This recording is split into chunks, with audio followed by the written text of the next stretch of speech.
पद्धतीने आमच्या भीमा कारखान्याचा त्यांनी खूप प्रयत्न केले, खूप खर्च केला, 15-0 असा निकाल झाला. त्याच पद्धतीने गोकुळ दूध संघामध्ये सुद्धा 25-0 असाच निकाल होणार आहे. परंतु गेल्या पंचवार्षिकला माननीय मुख्यमंत्री महाविकास आघाडीचे ठाकरे साहेब होते, त्यावेळी त्यामध्ये हस्तक्षेप झाला, नाहीतर यांचं पॅनलच त्यावेळी झालं नसतं.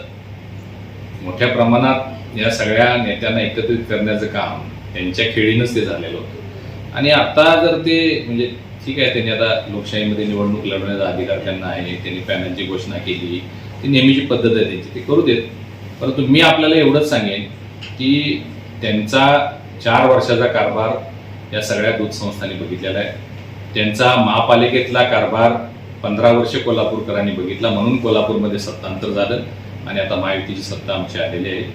त्याच पद्धतीनं यावेळी त्यांनी कितीही प्रयत्न केला, किती त्यांच्याकडे एकच अस्त्र आहे, ते म्हणजे विटामिन एम. त्यांनी कितीही काय प्रयोग केले तरी गोकुळचा निकाल महायुतीच्या बाजूने होणार. आणि ज्या पद्धतीनं राजाराम कारखान्याचा 21-0 निकाल झाला, ज्या पद्धतीनं आमच्या भीमा कारखान्याचा त्यांनी खूप प्रयत्न केले, खूप खर्च केला, 15-0 असा निकाल झाला, त्याच पद्धतीने गोकुळ दूध संघामध्ये सुद्धा 25-0 असाच निकाल होणार आहे.